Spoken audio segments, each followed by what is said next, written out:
Okay, so good morning, welcome back to Upload TV.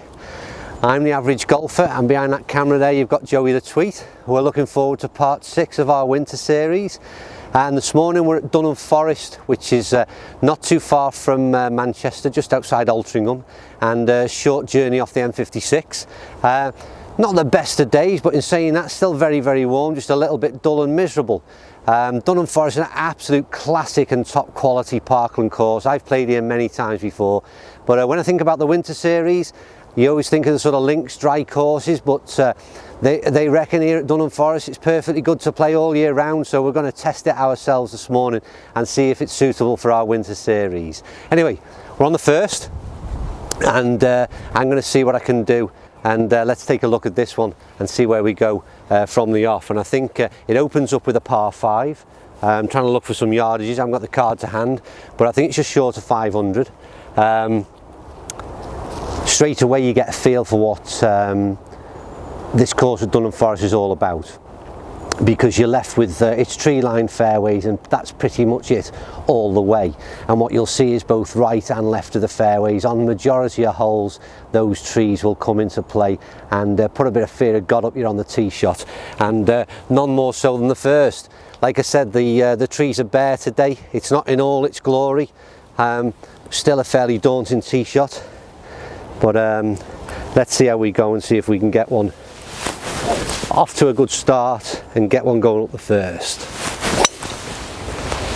Well, that's not a bad effort, maybe slightly left to centre, and I'm not sure about the distance.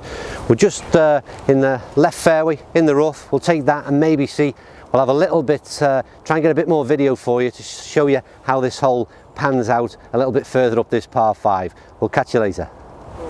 Okay, made our way onto the second par 5 out the way on the first, and again, as I said, and I'll mention it a few times no doubt before we finish this 18 holes of golf, this is all about straightness off the tee, to be quite honest, because again, take a look behind me, trees both right and left, and if you take a look at the picture, this little shot we've put inside there for you, you'll see where ideally you want to be landing, and you're looking for your second shot, because this is a severe dog leg from right to left. So big yellow oak tree, yellow leaves at the moment, you can see in the distance.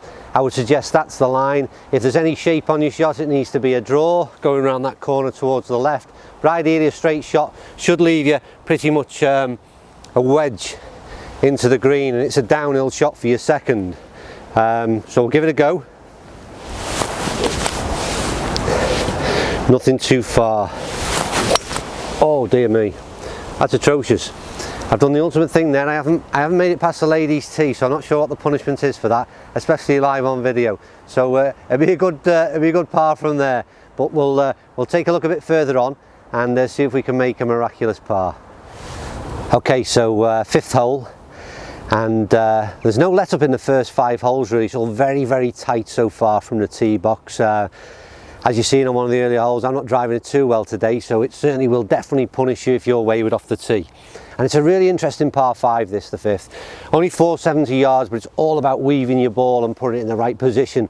Because to get it in 2, it is extremely tight to find that left-hand side of the fairway, which will give you the line in. I've got driver, and from a forward tee, I'm not even sure whether this is possibly the right club today. I guess not. But we're going to give it a go.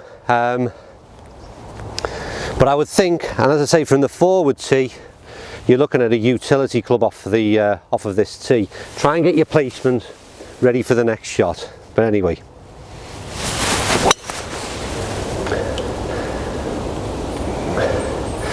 again, if you've seen from the video, I've pulled that left, caught the trees down the left-hand side, and we'll have to go and find that one. But it's typical of the punishments here at Dunham Forest. Just pull it or push it slightly, and the likelihood is you're going to be either rooting down the tree line for it, or perhaps in my case just there, it would have been a reload. Right, so second shot on this par 5. I've had to chip out from the tree line, so I'm not kidding anybody, I didn't land here. But I think if you do get a good drive out and end up in that right position, this is the kind of area that you're going to be looking at. I would think this is about 250 from the tee. So it gives you, if you can see in the distance there, you can see the green nicely tucked away, slightly right of your shot, but again, look how narrow it is. So the reality of going for this only short par 5 in 2 means that you've got to be extremely well positioned off that tee shot, and even then it requires a real good shot of 200 odd yards to find the green. But there's a few par 5s to come, and they're similar again in nature. That's got a chance. It's just cutting into the flag as well. It's whether it's got the legs. Well, I don't think anyone's going to believe me, but that's not too far away. So a great shot there for me from the average golfer anyway, and certainly take that one. But I think, as I say, the ideal way to play this, maybe iron, utility off the tee, iron down the fairway, and leave yourself a wedge into the green. Right, so we've made our way to what is the 12th hole here at Dunham Forest, and we're just slightly forward of the yellow blocks. It's 333 from I don't know, about 20 yards longer than the one I'm stood at today. But again, pretty much like we've seen already today, in that how narrow it is from the tee and how daunting it is in terms of the tee shot. Those trees are bare, so in the middle of the summer when that's thick in green leaves, it gets even more sort of enclosed on you. So again, at the yardage that we're playing, it's not about distance, it's all about accuracy off the tee, and you've literally got nothing to play with there. It's almost like trying to hit a green. So I'm going to go with a utility club. The ideal shot, and we'll show you a bit later on, up the fairway, is the hole sweeps slightly from right to left. So ideally you'd want to, perhaps a draw would suit this this hole, but to be fair, I'll be happy with anything that doesn't go in the trees.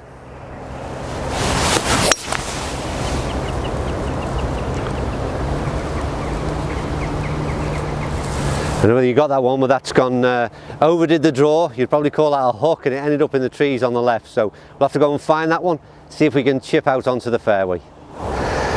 Right, now you may notice we're now stood on the 14th tee, so that means we've done 12, 13 and 14, so I hope I'm not boring you by now, but can't go through Dunham and not show you this hole. It's a par 5, 506 yards, and it's stroke index 2. As ever, you've got a bit more room than normal, especially on the right hand side on this tee shot, and when you get to the brow, if you've hit, especially in the summer months, if you've hit a good tee shot and you can clear that brow, it's all downhill from there, and you can get a good kick forward, and that gives you the chance of getting up in 2 for well, certainly if you're one of those big hitters out there. For today, it's certainly a 3-shotter. Anywhere on that top of that brow will be good, and then when we get there, well, hopefully some of the pictures that you can see on the screen now will show you where we're trying to get to. So where you're looking down at the moment is where we're trying to get to with this tee shot. And my game is not that great this morning. That's blocked out right. So we get away with it, but it's not the best of tee shots, but what a great par 5, and again we'll have a closer look perhaps at this green as well, because it's a real slippery 2-tier green. Right then, 17th hole, and it's there's no let up here at Dunham Forest in terms of your game's got to be on it from the word go, really. There's 3 or 4 holes at best where you can spray a driver. Other than that, you've really got to have your game on from the tee box, because again, if you take a look behind me, this heavily lined fairways both left and right, so anything leaked. I've been struggling this morning with driver. I can assure you my gross score would have been absolutely terrible, I would have thought, but that's the beauty of the golf course. Probably another hole that's mentioned earlier on, I think it was the first, suits a bit of a fade really, but as I can't get anything other than I can't manage straight today, we're just going to launch one at that tree and see if we can. Hey, we got one down the middle at last, so that's not a bad tee shot. But great 404ish, I think it is, par 4, quite low in the stroke indexes, and another typical par 4 here at Dunham. Okay, finally made our way to the 18th.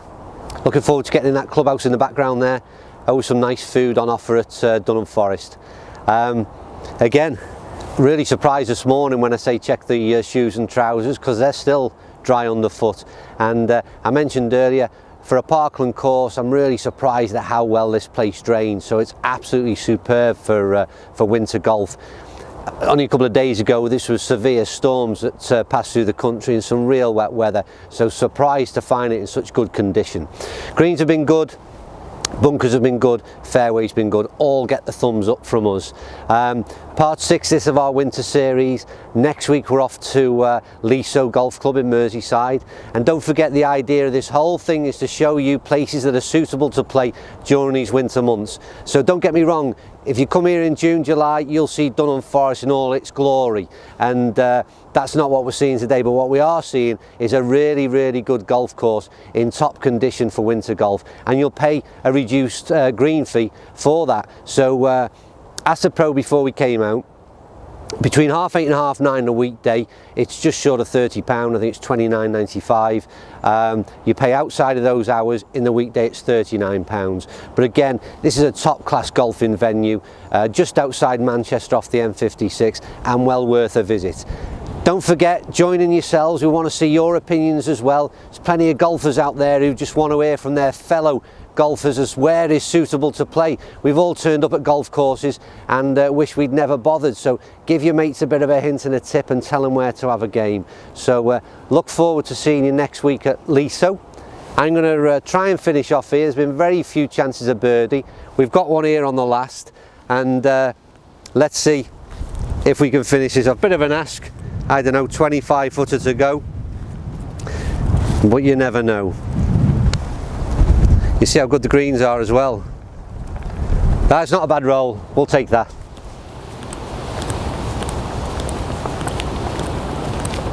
Okay, so something we've not seen on our travels as yet as part of this winter series is if weather gets too bad here at Dunham Forest, you've got an option of coming indoors, and you can play in one of these 3 indoor purpose-built facilities, and it's absolutely superb. I believe that on the screen behind me you can choose to play one of something like 10 or 15 golf courses indoors. It's the Tee to Green Academy, and a great option if things turn a little bit too grim out there. So you've got plenty of options, and certainly no excuses not to get some practice in here at Dunham Forest.